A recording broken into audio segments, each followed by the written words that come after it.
Good afternoon, everybody. Good evening. Thank you for joining us here on the Ravori Sports podcast, Baltimore Sports.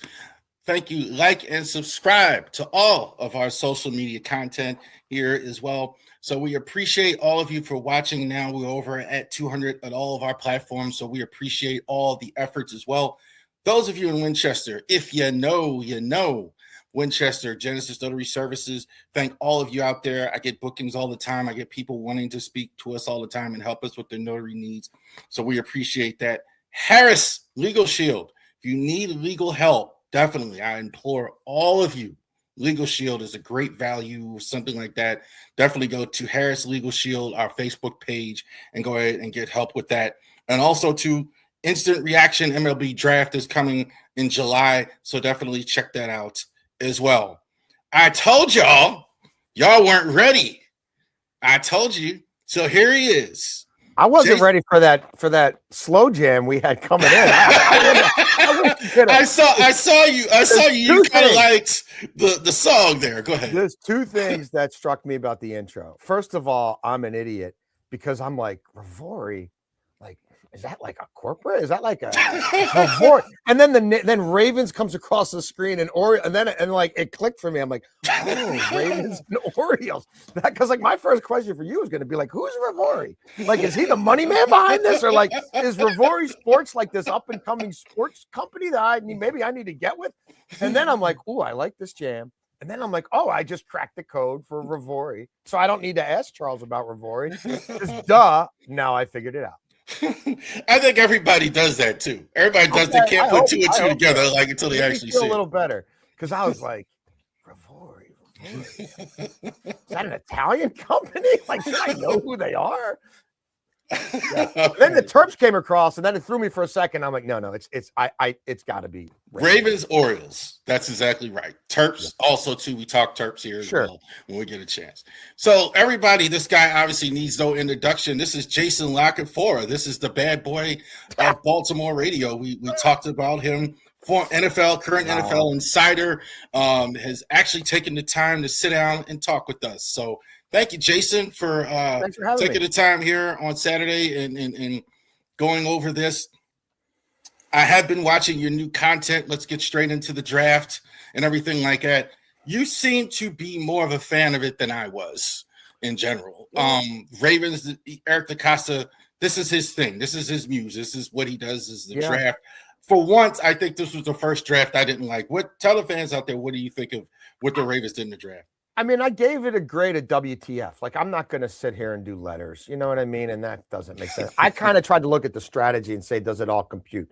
And so it was a little odd to me in real time because there was a donut to me in the middle. Like, we've got this Matabike thing, and who knows what that's going to be, right? So we've got a hole in the middle of our D-line, and we got a hole in the middle of our offensive line.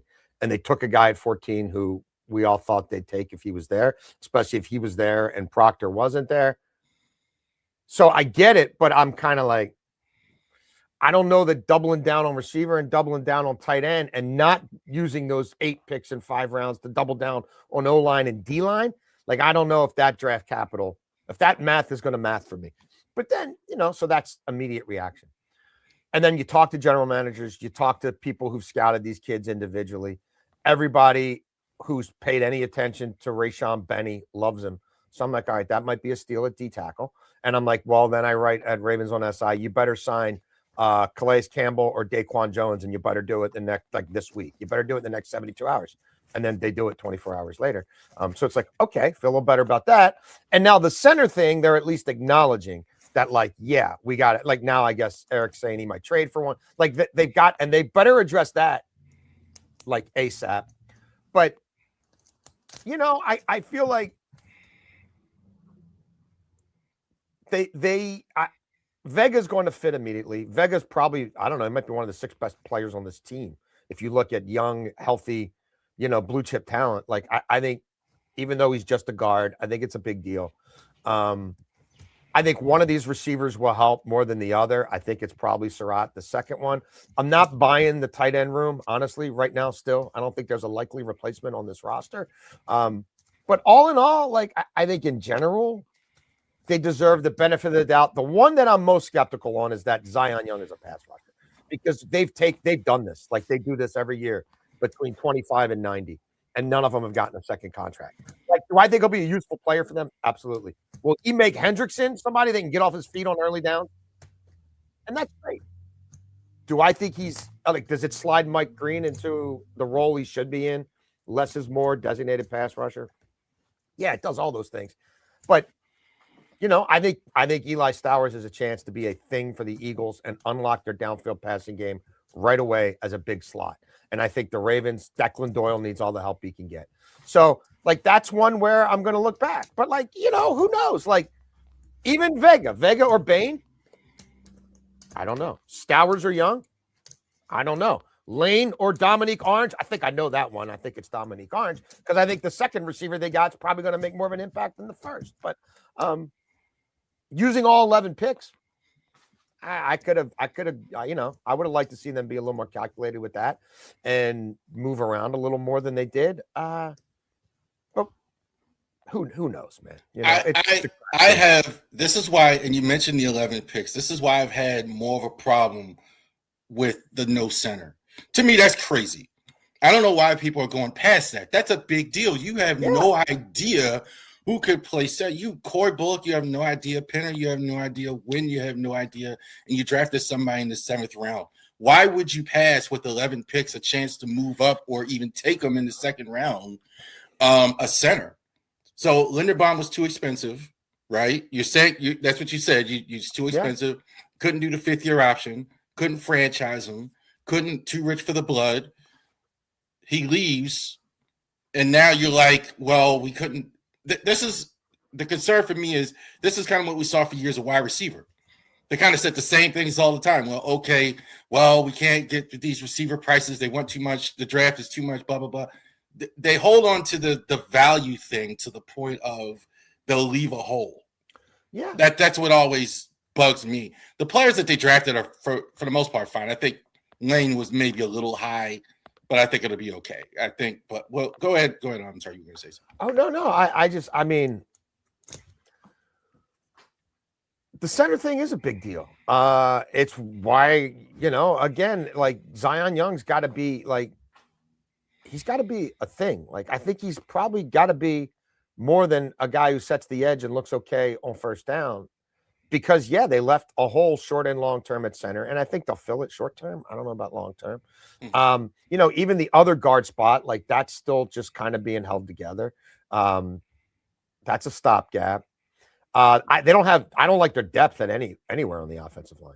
So, like, there were some kids who went in the middle of the sort of center from Duke, who's a jack of all trades, Parker. Like, they haven't filled. I got major issues with the offensive line. Period. And I think even if you look at the coverage of this draft and you look at sort of people who just don't always give them an A or a B plus right away, like people are saying they like it, but they don't love it, and like Baldy's like, boy, how'd they come out of this without a tackle anywhere? Because what happens if Ronnie Stanley plays 5 games and not 15? And we'll see, what else they do in free agency. But by taking Young where they took him, they missed out on a run at 2 critical positions, tight end and offensive line. And those are just facts. And we'll chronicle that over time. They got the sort of bottom of a run on developmental pass rushers / edge setters. And they missed out on 2 runs because they didn't pick between 45 and 80. And Eric used all 11 picks and made a calculated move in the 4th round, but wasn't willing to move up and bridge that gap. That's kind of the part that you have 11 picks. Why can't you? Again, he even explained it in the post draft. Hey, I had to trade 3 picks, 4, 5. You don't need 11. I agree. You're supposed to Super Bowl or bust. What are you doing? Yeah. Like you only get 7. You hold on to these comp picks because you want extra picks to have flexibility, and that's kind of more my thing with the draft. Like, okay. I do like Zion Young. I think he's a little high. I thought Jacoby Lane, I like him, but he's a little high. They filled the punter spot. They had to do that. They didn't have anybody. They let Jordan Stout go. And I do think some of the players they take, Chandler Rivers, I think it's a great value. Is my favorite pick.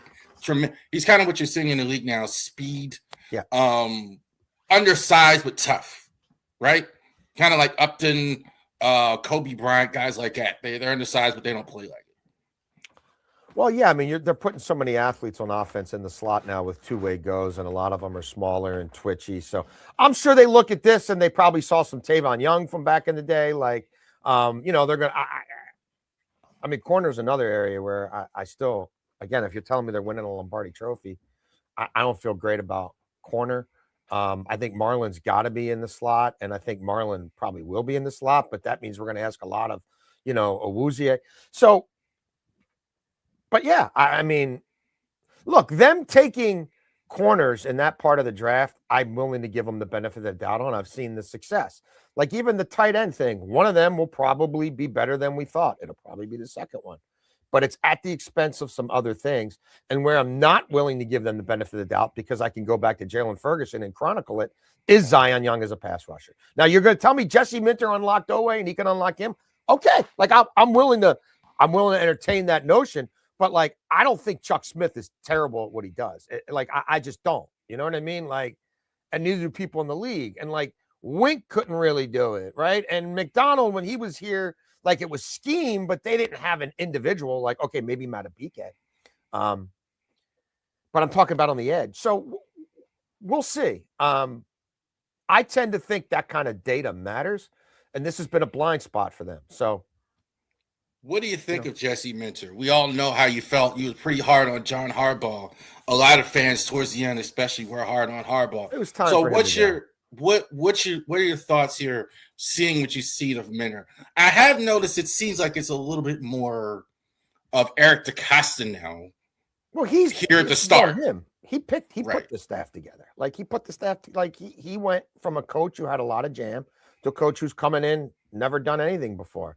He went from a really experienced staff with guys who were going to be coordinators elsewhere or had been coordinators elsewhere or were going to become head coaches elsewhere or had been head coaches elsewhere, like Pagano and others. And now there's nobody who's ever been an NFL head coach. Like the dean, like the sounding board, it's not Leslie Frazier, who Mike McDonald got. It's Jesse Minter's dad. So I have reservations about the construct of the staff. I have reservations about the offensive coordinator and the offensive staff in particular. But Jesse Minter is going to make this defense will be better. Like, well, first of all, it'd be hard for it not to be. And if Matabike plays at all, it will be. But, like, I think he'll be a hell of a defensive coordinator. And I think he's got the chops to be a head coach. But this staff, to me, in its totality, speaks of a team that I think more traditionally would have a 2 or 3 year plan. And we know that's not the case because they were supposed to win a Super Bowl last year. And Vegas has them odds to win more games than anybody else on the over-unders. And, well, like, yeah, Harbaugh's not here anymore because they felt like he was holding their players back from doing more in the playoffs. So I think it's a bit of an odd coupling, but it all goes on DeCosta. It's just like the Orioles. Like, it's all on Elias. Yeah. Like, this guy's coming in here green. He's never done the job before. There's some holdovers from the former staff. There's some hires he made. In this case, it's a lot of college guys. I think it begs natural questions. The Miami Dolphins and the Baltimore Ravens are the only teams in the NFL that put a coaching staff together that have no one with former head coaching experience on it. And Miami's coaching hires have been garbage forever. But Miami's coach at least was a fairly successful head coach at Boston College.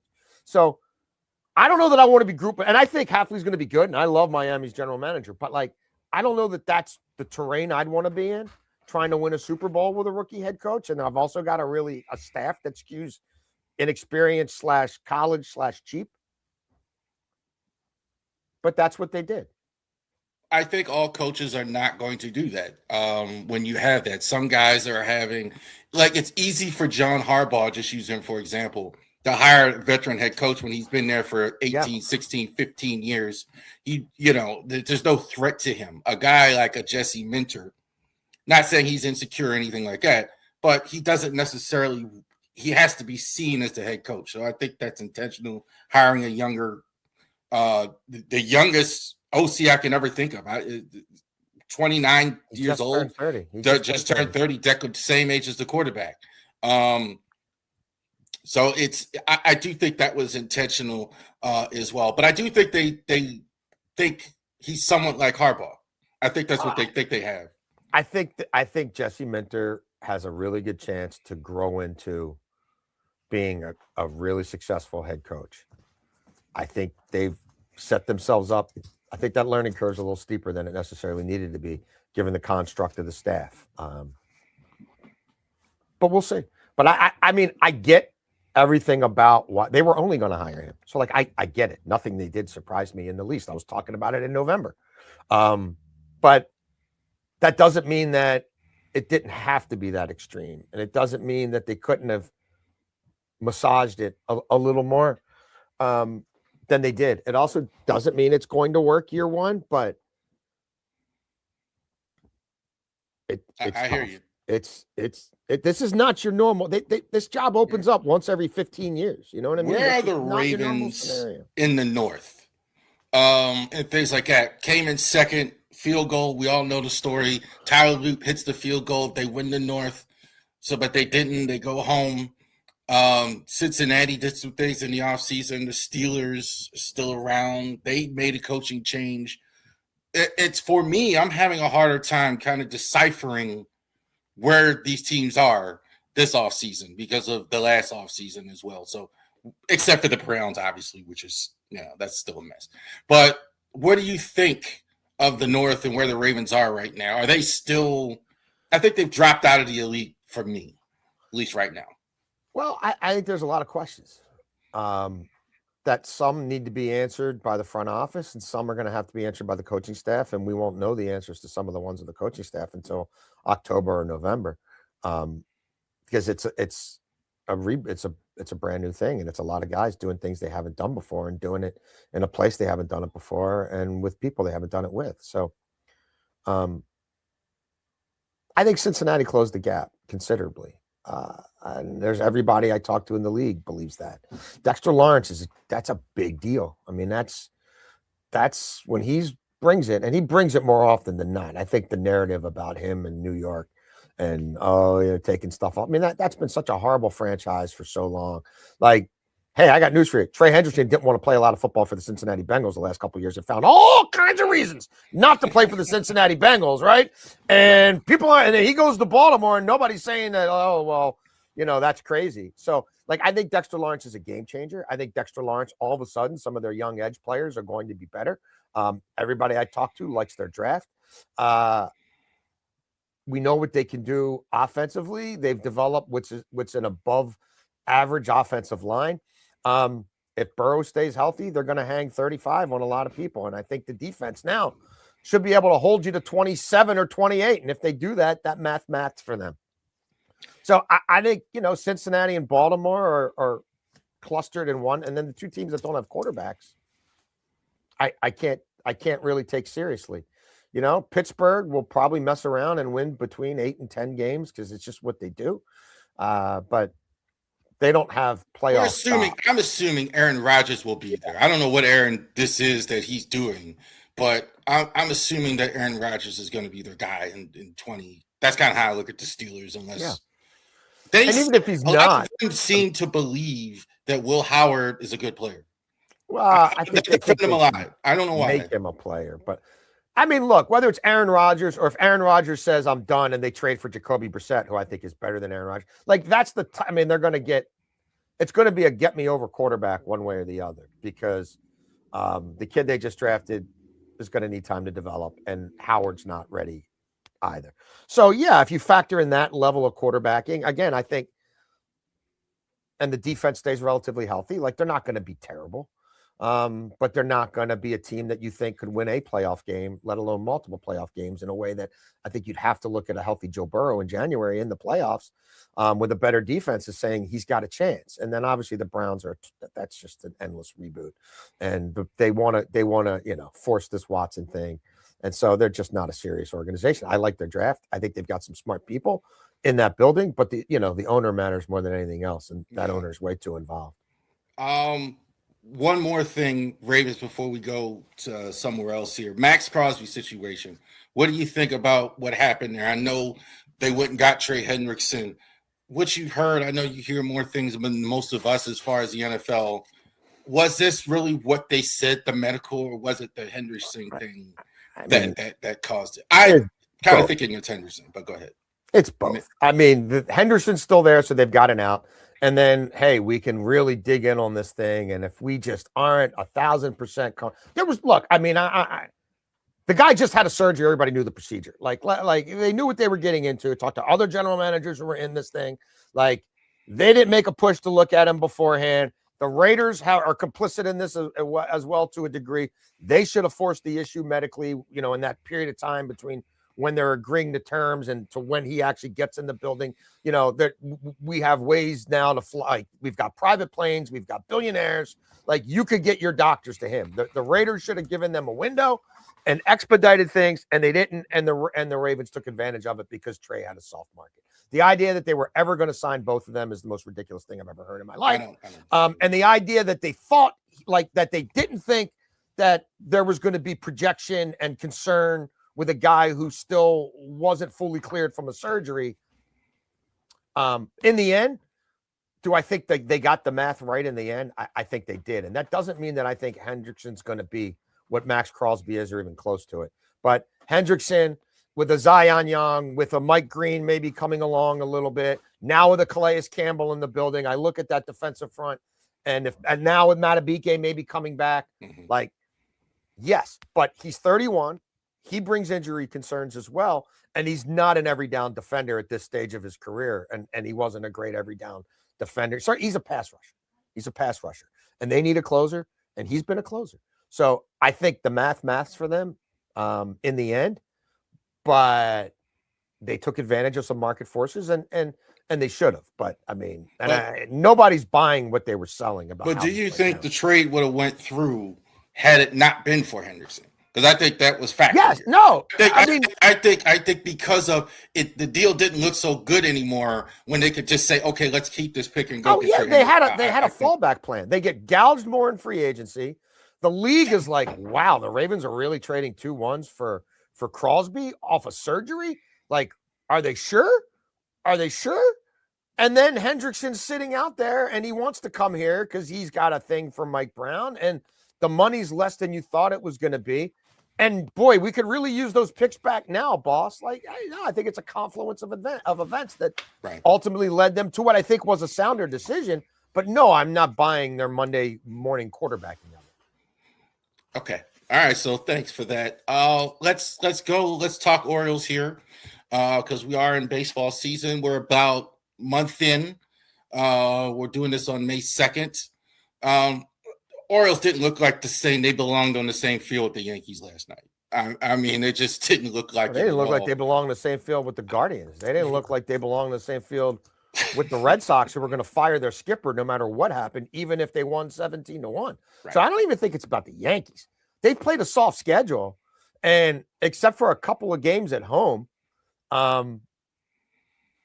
haven't looked like much of anything, period. What do you think the biggest issue is right now? The general manager is still the general manager. And he promoted 16 buffoons who work for him and gave them more money and more power. And he's bamboozled this ownership group like he did the last one.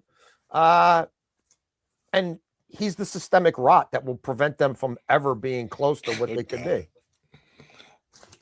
Oh, well, you got straight to Elias. Okay, so let's stay there.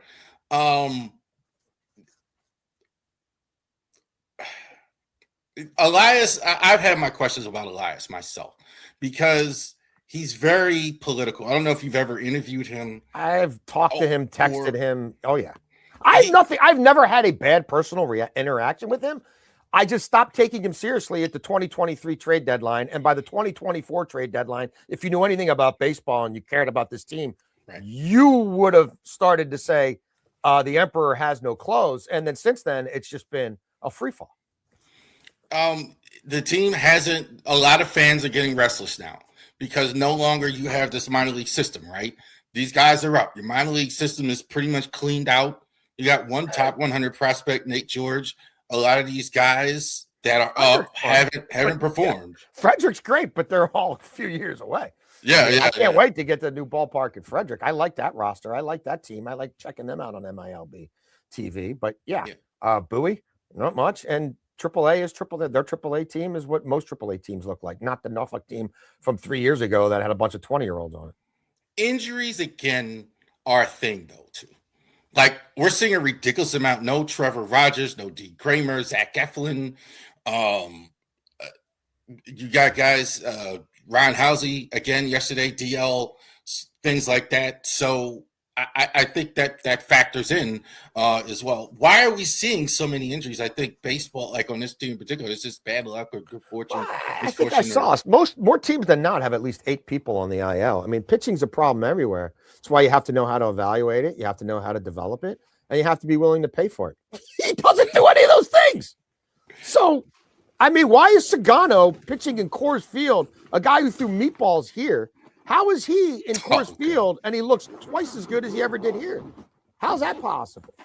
Like, why did Flaherty leave here and then pitch well enough to get himself paid a couple other places? Now he's back to being what he was, but like, I mean, we could go on. Halsey's an older closer who said that he had some physical ailments and tipping pitches last year that were a problem for him. Well, I mean, duh. Eflin had back surgery. The league didn't want Eflin. The Rays, I said it in real time, the Rays knew Eflin was a ticking time bomb when they traded him here. And then they get a couple of good months out of him. He spends a whole year on the IL. He has surgery, and then they re-sign him on the cheap.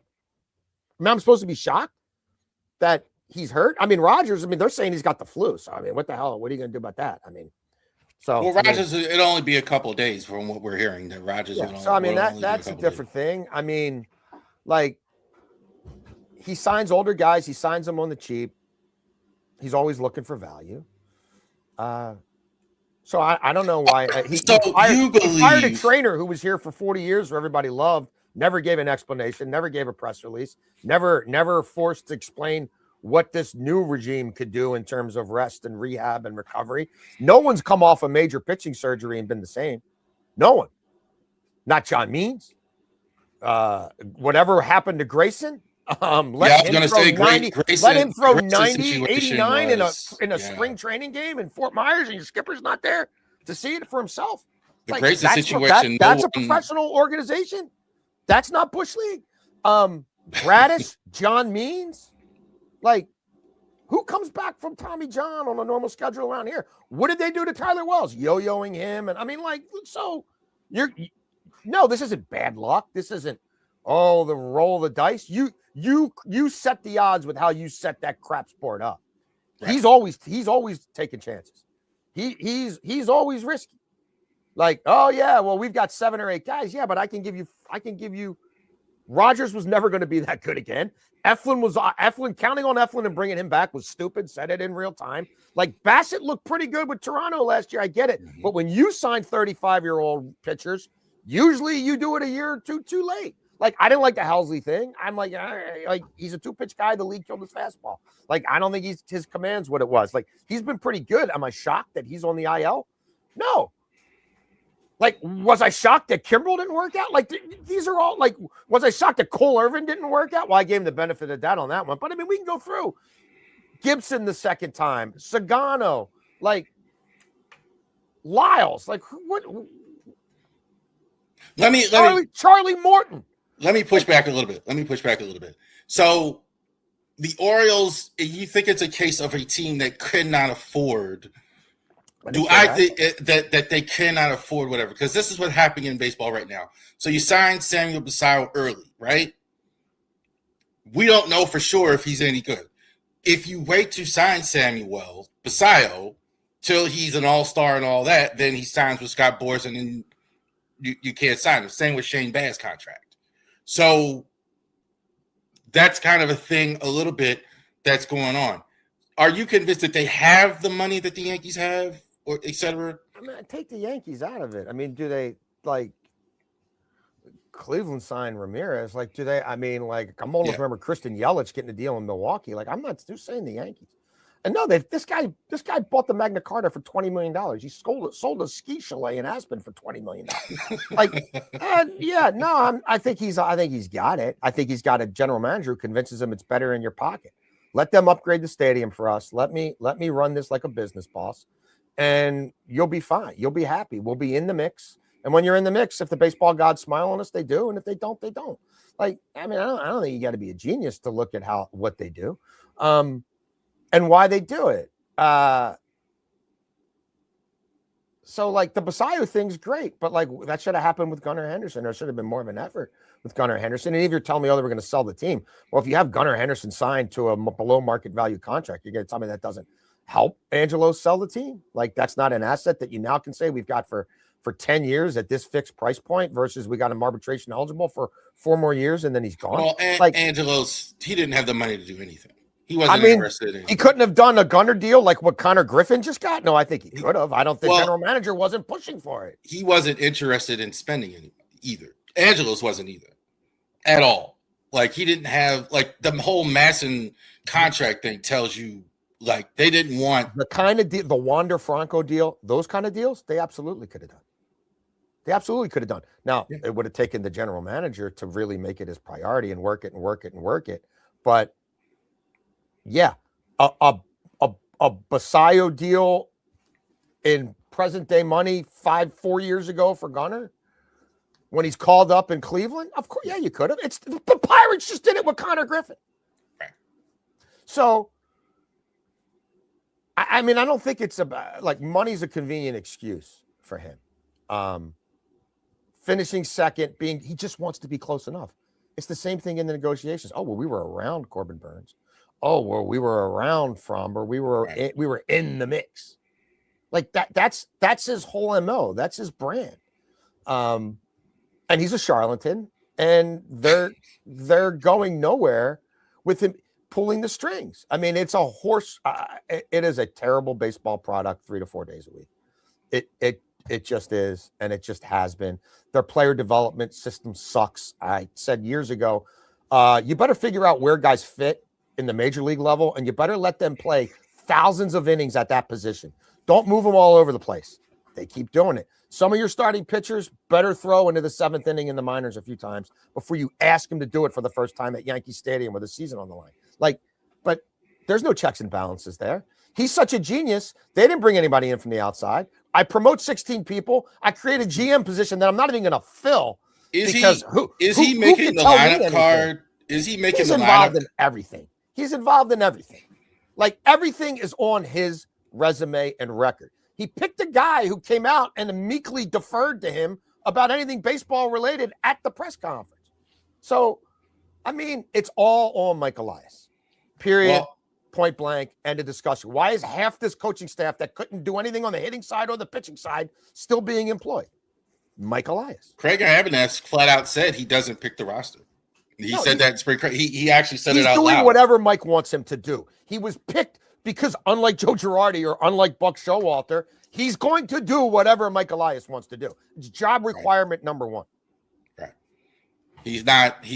Yeah, they weren't gonna. Buck Britton was a guy too. I was surprised that they didn't look more into. I think you kind of would have had the same issue there because he's been a manager a long time in the minors with a lot of these same guys. He understands them very well. One more thing as far as that goes. Orioles, where do you think they finish this year? I mean, I picked them for 82 wins. Now that the injuries have started, I think they're going to struggle to be a 500 ball club. They're going to have to really mash the ball when the weather turns. And I think they'll be a good hitting team, but there's still too much swing and miss for me. And the pressure's already there. Like these guys haven't performed under pressure. And like Pete Alonso could do a lot of things, but Pete Alonso's going to swing and miss. He walks more than a lot of guys have been here before. He looks like he's pressing. Yeah. When I see him, he looks already. Really just pressing. So and they're already under the gun. So yeah. The bullpen's better than I thought it was going to be, but now they just lost their closer, who had pitched better than I thought he would. They played a soft schedule to this point. And the general manager is even worse in season than he is in the office. So no, I think the 82 games might end up being that might end up looking a little bullish on that. You cannot play Major League Baseball without any plus defender. It's almost impossible. Defense has been terrible, but it shouldn't surprise anybody. Taylor Ward is. They still run Tyler O'Neill. Great at the plate. Taylor Ward, great at the plate. Good average. I see a lot of the old Carney Lansford. Good contact, hitting to all fields. Offense, not as many home runs. but in left field, like I'm surprised he was like he's never been out there before. It's a tough left field. It's a weird left field. These are the same people who sold you. We got to keep Austin Hayes forever because we need 2 center fielders because of what we did to left field. Now I know they moved it in a little bit now, but it's not. I mean, he gets twisted in a pretzel. Like it's tough, and they've got half a center fielder. I like Leote. I was one saying, hey, Leote's going to make this team. And boy, if they're starting somebody in center field other than Leote, they're selling you the BS they're always selling you, because Colton Cowser's not a major league hitter, and he sure as hell is not a center fielder.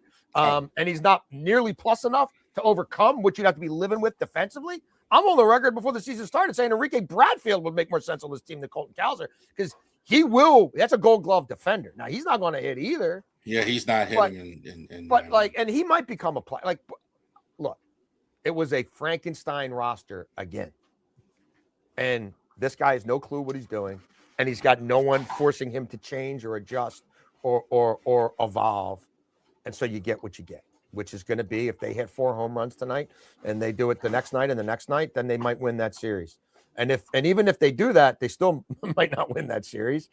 And they are not it's a terrible baseball product. Like it just isn't major league grade, and it wasn't built to be major league grade. And yeah, they're in trouble. All right. I think the point's been made about the Orioles, Jason. So thank you for that. I appreciate it. Let's talk about you, man. So I described you as the bad boy of radio. I never saw on my feed when somebody was no longer at the Fan, the reaction that you got when that happened as well. Sensitive to that, anything you want to say about the Fan and what happened there is whatever. The statement I read is like they really didn't say anything to you. That's kind of typical in radio where they kind of did. Yeah, we're going in a different direction. So look, I was hired by Chuck Sapienza. I worked for 5 years with Chuck Sapienza, and I absolutely loved it. It was awesome. It was cool to get a chance to sort of have my own show or sort of dictate and drive a show. I think we did some awesome stuff. We had a run where the ratings were phenomenal. And Chuck left, and then, they decided a year later that they wanted to go in a different direction with me as well. And that's totally their prerogative. And I love what I'm doing. I couldn't love it any more than I do. I'm not a real corporate guy. I tend to say what I feel. Not really. And I'm aligned with some people now who are do-it-yourselfers, self-starters, innovators. There's no corporate baloney. The stuff I'm doing with Bigplay, I absolutely love. A couple guys out of Cleveland who actually I started talking to a year ago, close to a year ago, because they were interested in coming into this Baltimore market, and they had a lot of success in Columbus and Cleveland and Pittsburgh, and then they, since those initial conversations, got into Cincinnati. Are we good? Or yeah. Oh, and so it's a perfect vehicle for me to be able to do the show 5 days a week and hammer in a half hour or 25 minutes the points we need to make. It's all killer. It's no filler. The chance to write live columns again off Oriole games at Orioles on SI. I mean, I'm writing so much, and that's ultimately what I always consider myself and what I do. And when you're writing as much as I'm doing, and you're reporting as much, and you're talking, you have time to talk to people the way I do now, because I'm not in that studio for 5 hours a day. Right. I feel like I'm on fire, brother. Yeah, I hear you. And when you write it, when you've already spent a couple hours formulating a 1,000-word column, and then you get a chance to talk about it, your mind, you've already synthesized it. Like the coming across visually and sort of emoting it, I just feel like I'm so prepared. And so I wouldn't change a thing. Everything happens for a reason. I love what we're doing. We were only a couple weeks into the digital show. It's going amazing. We're going to have more great guests. I'm going to be able to do more O stuff through the summer. So I'm fired up. The Daily Flock Show at the Daily Flock on Twitter. I've seen it. Yeah. YouTube.com/@Bigplay Baltimore. It's awesome. I mean, I do have one more question. I did want to ask you if I ever got to meet in that sense. Do you worry about how you just destroyed Michael Elias there? Most people don't have the courage or it's all based on fact. No, I'm not saying you're wrong or right, but it's do you worry about how you're perceived, No. or in general, or how people? There's plenty of people in this market that if there's every flavor of ice cream, and I'm the authentic me all the time, and it's backed up by reporting and not just being spoon-fed what the organization tells you, Right. but knowing baseball agents and knowing still from my time covering baseball, some people in the industry, and having instincts and chops from covering teams and leagues as long as I have, and especially in football, being able to in real time text multiple general managers and then get a little bit of what's going on and then spend hours with some of them on the phone over a weekend while they're cleaning their office, getting the unfiltered information. And these aren't people who, oh, well, they have an agenda. They're another team. No, I have decades-long relationships with these people. They're not in it to make me look stupid.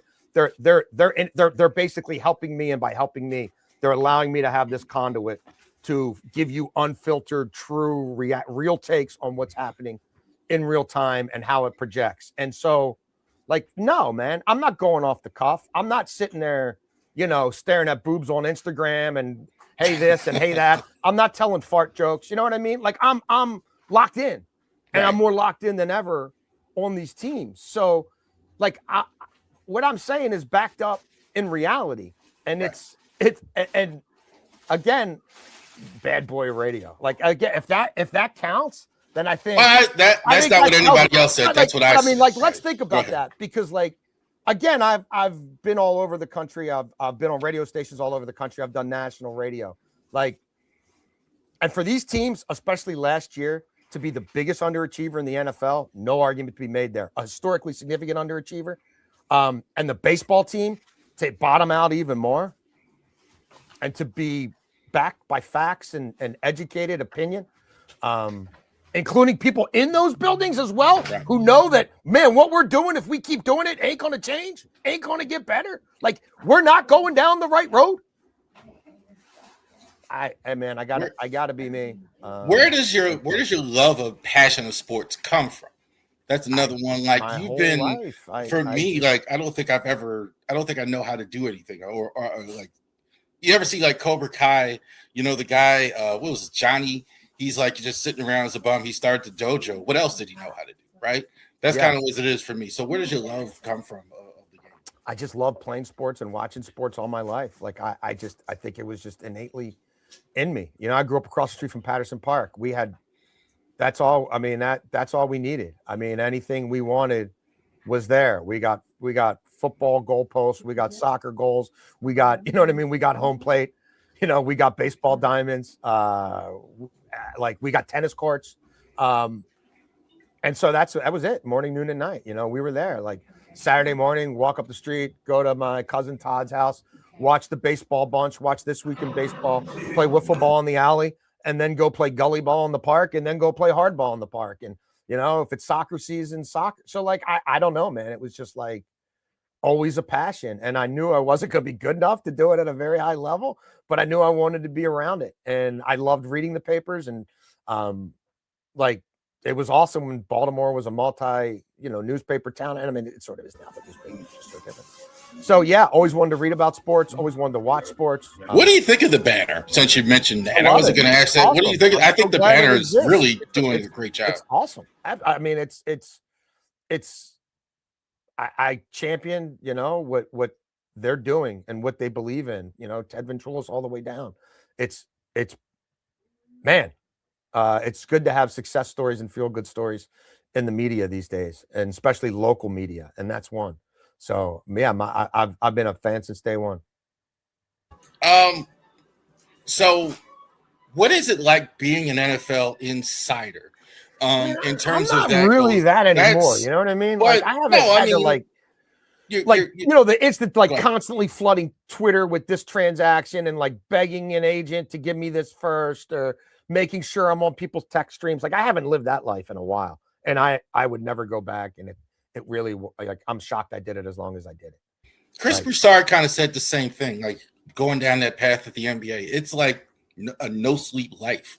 We're just seeing Adrian Wojciechowski kind of retire from that. Well, and I mean, what is it? Like, what you're getting stuff 20 minutes before it's on a press release? Like, you're getting it 7 minutes before it's on the team's web, like Twitter feed. Like I just, and so much of it is inconsequential, and it's not really reporting. It's just complete transactional journalism. But I mean, now I love it because, and even when I was doing it at the Washington Post before that, unfortunately, sports department met its demise, although I guess it's somewhat back now. Like the chance to talk to people and take time and craft a story and use your sourcing and use advanced analytics and put it together into something that hopefully makes people learn something or think differently or anticipate trends and things that are going to come way beyond this guy was signed to a practice squad. Like, you know what I mean? Or they signed this guy to a 2-year extension that you knew that was going to eventually get done anyway. So and now to be able to do it on these teams and have the forum on SI to do it, like I feel like this is what I was meant to do. Like, I feel like this is, you couldn't have really crafted something better than this for me, especially at this stage of my life and where what I'm passionate about and what I really want to do. This is it. So where do you see this taking as well? You answered that a little bit there, but you're doing this new venture. Trust me when I tell you, I know how exciting that is coming from a corporate environment. It's like my first year doing Ravori Sports podcast. I was like, oh my God.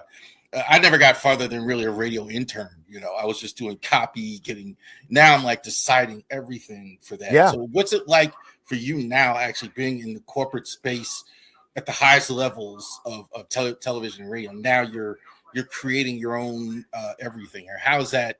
Where do you see this going for you as well? I don't know. I mean, I'm only a month into it. You know, I'm a month into writing for on SI, and I'm 2 weeks into the digital show.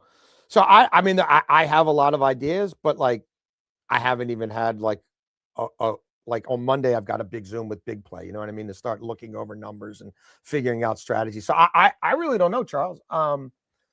Like I love working with these guys. They see the world like I do. They're go-getters. They're innovators. They're not caught up in this is how this is done or this format or that format. They've had a blueprint that's worked in other cities. I don't see why it couldn't work on a bigger scale in this city. You know, I'm freelancing for a lot of people covering the NFL nationally. I didn't know if I would like that. I love it a whole lot more than having to hit this particular deadline for these guys all the time. So that's going great. You know, I created a year ago this gambling show that, I mean, I enjoy doing it. It's awesome talking to Ben every day. That's like, a shirt you got on. Want to bet? Yeah, want to bet. You know, so like that. I want to be creative. Like I don't like having to fit into somebody else's box and try to make it my own. I'd rather make my own box. You know, when you're a beat writer, you're really your own entity. Like, yeah, you have editors and stuff, but you've got to know the stories you want to write. You've got to develop the relationships with the people. You know, when you're in the office, you're doing expenses, and then you're back out on the road, or you're at the game that night, or you're at the morning skate, or you're at batting practice. So, like, that's where I learned how to write and report and interview and all that stuff. And so you're always kind of a lone wolf a little bit. And I just think my personality is probably wired that way as well. So at age 52, to be able to do this now, like I'm just enjoying it. You know what I mean? Like to be able to decide at 2:00, I'm just going to go sit outside, you know what I mean? With the dogs in the sun for 45 minutes, you know, before I pick my son up. And then we're going to play some wiffle ball after school and go get some Ritas.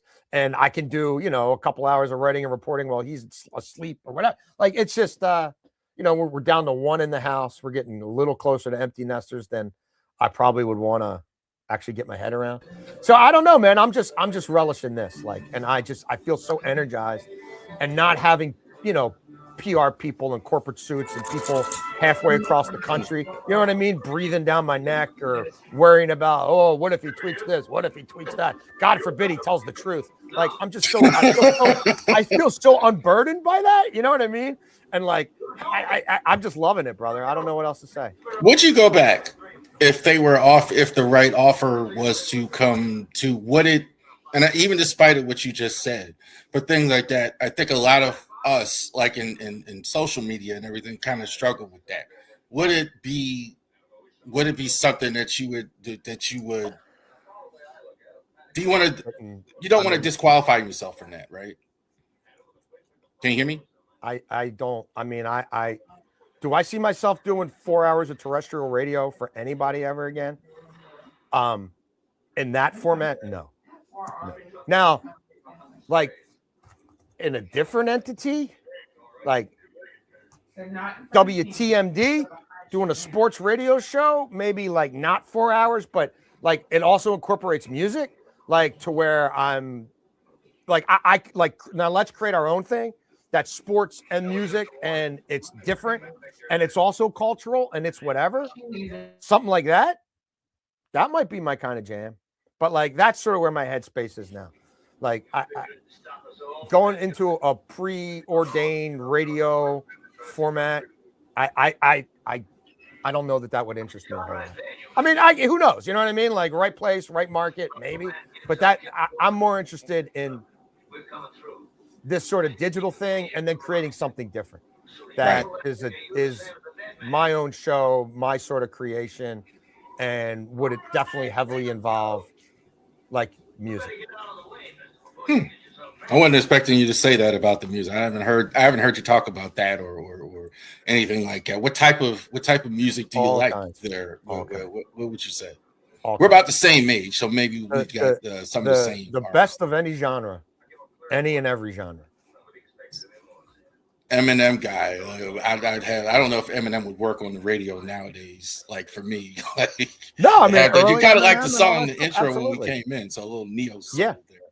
No, I mean everything from Nina Simone to Stevie Wonder to the Misfits to Waylon Jennings to Johnny Cash. That first answer kind of says it. Nina Simone, and the Misfits. That's you're like here and there. I mean, Frank Sinatra and Public Enemy. Younger people too also don't have genre. Like they kind of like that's kind of like what old heads do. They're kind of like, okay, this genre. Now like young people, they kind of do that. They kind of like listen to my daughters.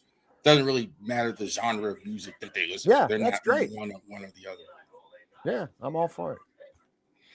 Tell the people where again we can find you, Jason. Appreciate it. As far as that, Charles, yes, you could find me writing about the Ravens every day, 7 days a week at Ravens on SI. So it's like si.com/Ravens or /NFL/Ravens and then on SI. Or you just go to Google and put Jason Canfora Ravens on SI. Do the same thing for the Orioles. We'll be doing more and more Orioles writing as the summer goes on. We just got it. Bigplay rights to that website. So that just came about like within the last couple of weeks, which is also really exciting. You can find all my content on Twitter at Jason Canfora, the Daily Flock at the Daily Flock Show, 5 days a week, about 30 minutes a day, mostly Ravens, but also some O's. Bordy's going to be on with me Tuesday, breaking down the 4-game series with the Yankees. Will be over there by then. Got some other great guests coming up this week to put a bow on Ravens draft. And just trying to bring you guys perspectives and backgrounds and guests and information and knowledge and advanced analytics that you're not going to find anywhere else in this market. You're just not. So, thank you, sir. The Daily Flock. Thank you, my man. I cracked the code. I cracked the Ravori code. That's my win of the day. Well, I told y'all wasn't ready, and then we told you so. Thank you very much, Jason Canfora, for joining us here in the Ravori Sports Podcast. Like and subscribe, including you, Jason. Make sure you like and subscribe to all of our social media content. Thank you very much, and you guys have a great rest of your day.